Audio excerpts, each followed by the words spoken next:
I would now like to request Colonel Mujib Saab to be on the chairman desk, and also like to invite Dr. Rashid as a co-chairman, and Dr. Imran Fazal to be as a co-chairman.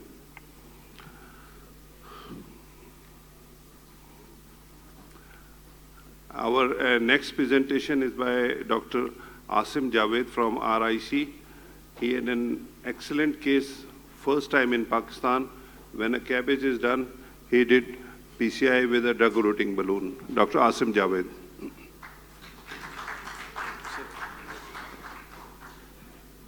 Bismillah ar-Rahman ar-Rahim. Thank you very much for giving me this opportunity today. So, before I start the case, I would like to mention my cardiac surgeon, Dr. Musfara, who was with me in this case, and we together went through the whole procedure. So, I have no conflict of interest in this. So there were three mandatory criteria that we had while we were looking for these cases. So the first one was that the coronary anatomy should be such that it's not amenable to complete revascularization through PCI. The picture that you see here is just an example. This is not the actual case that we've done. This is just an example to explain. The other thing was that the patient this anatomy should have a chronic total occlusion at the top or a critical disease in proximal LAD, but it should be followed by diffuse disease in mid to distal segment, or there could be skip lesions there that require endarterectomy or a patch plasty in addition to the graft insertions. So the third mandatory point was that the heart team should decide that the patient goes for CABG. So if the patient is selected for CABG, the patient has this diffuse mid to distal LAD disease that requires endarterectomy or patch plasty. He's the candidate that we were looking for. So that's just to show you that this could be a critical disease or a total occlusion, but this is followed by diffuse disease as shown here. Now, coming to the case. So this is a 35-year-old man of South Asian origin, strong family history of ischemic heart disease. He's a smoker. He was thrombolized with streptokinase for anterior STEMI in a different city. And 4 weeks later, he presented to our hospital with persistent angina. ECG showed Q waves in leads V1 to V6. Echo showed ejection fraction of 35% with preserved wall thickness. His coronary angiogram showed 3-vessel coronary artery disease with critical circ, critical dominant RCA, and he had a subtotal occlusion in mid-LAD, which was followed by diffuse disease in distal course. So heart team decision was to go for CABG with vein grafts to OM, vein graft to RCA, and Lima to LAD with patch plasty oblique endarterectomy.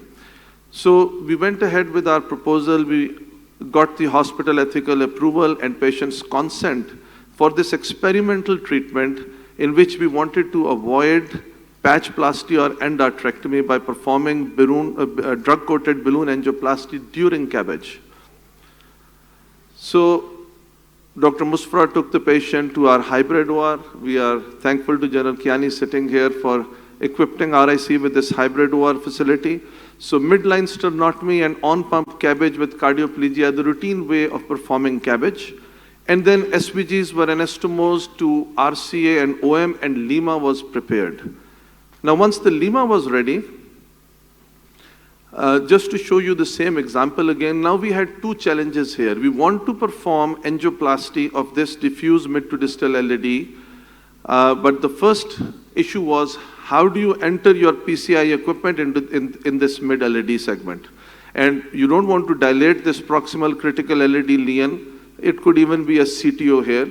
So how do you enter your PCI equipment to perform this angioplasty? So that was our first dilemma. So we thought, okay, suppose this is an Lima arteriotomy site. So my thought was that once they make an opening here, I can maybe enter my angioplasty equipment through this opening and perform the balloon angioplasty. But then came the main challenge. How do you give contrast injection into this? To visualize the mid to distal LAD, you can't visualize it otherwise. So you can't enter even a 4 French sheath into the LED. LED, when you actually look during the CABG, it's just like a thread. So you can't enter anything into it that way. And then it's an opening, so contrast would also leak out if you do something. So that was the main challenge. So what we decided, at the planned site for Lima implantation, a 6 millimeter arteriotomy was made in the LED, and we inserted a vein graft, a small vein graft was anastomosed at that Lima insertion site temporarily, and I inserted my 6 French sheath into that vein graft. So the sheath does not enter into the LED, it stays in the vein graft. Through that sheath, now I'm able to give contrast injections, and I'm also able to take my angioplasty hardware down. So this is the actual picture of that. So you can see that this is a vein graft there, which is inserted temporarily on this arteriotomy site on the LED, and I've got a 6 French sheath in this vein graft. The back end of this sheath is connected to cardioplegia, and the other port is available for contrast injection. So our thought was, once we take contrast injection, we will immediately open it to the cardioplegia, and cardioplegia will wash it away. So the sheath has not entered into the LED, it's just into the vein graft. So this is the first picture. You can see that in the cine that there is a vein graft inserted, and you can see how diffusely diseased this mid to distal LED is. You can compare this with the diagonal branch. The diagonal looks much better than the LED itself. So next, we placed 2 metallic clips on the heart surface so that we don't have to take any further contrast injections. These 2 metallic clips are just lying over the heart surface, and they are actually demarcating the area of interest where we want to perform the balloon angioplasty. We went ahead with 1.5 and 2 millimeter balloon angioplasty, followed by drug-coated balloon angioplasty with 2 millimeter drug-coated balloon, sequent please neo, and then that's the injection after doing drug-coated balloon angioplasty. So there was no significant dissection. It looked good to us.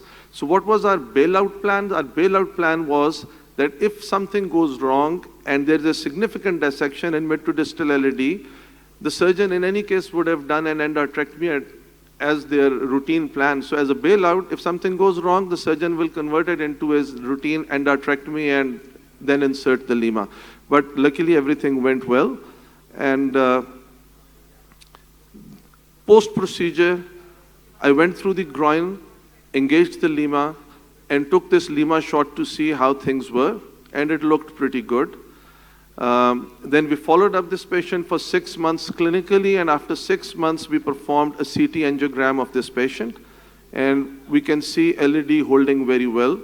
So patient is still asymptomatic. So in conclusion, this DCB-Lima combination avoids endarterectomy or patchplasty, for which the data is conflicting. This was an experimental treatment and does not establish its non-inferiority to conventional surgical techniques. So by no means am I advocating the technique. This is just an experimental procedure. This innovative technique, however, may open new avenues for hybrid strategies and brings to attention an innovative method of introducing PCI hardware into coronaries through arteriotomy sites during CABG. So this report has been published in European Heart Journal recently, and it has been acknowledged as the first in the world description of this experimental technique. Thank you very much.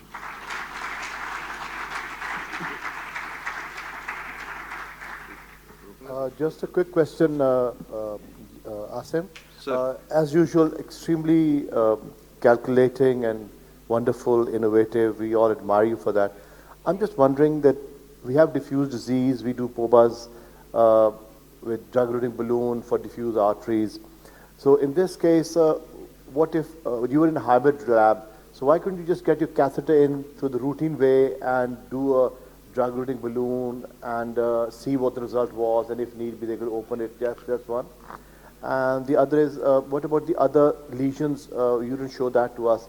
I wonder if they were amenable to PCI, so if you had done those and this. I'm not saying you didn't do the right, I'm just curious to get the thought process right. So like you got follow-up, you had angiogram. So even if they have got the bypass things going on, I'm not sure, was there an issue just getting your guider in and doing a PCI from there rather than... So the three basic criteria we had, one of them was that the coronary anatomy would not be amenable to complete revascularization through PCI. So you had a bad chronic total occlusion of the RCA, which would have required a complete metal jacket and a lot of hard work. Circumflex was almost same. And in this case, if I wanted to enter LAD and do the antegrade angioplasty, I would have had to open the whole LAD, the proximal subtotal occlusion, and then could not have fixed the RCA. It could have. So the case was decided to undergo CABG, and then this is what we came up with. Makes all the sense. Great work. Thank you very much.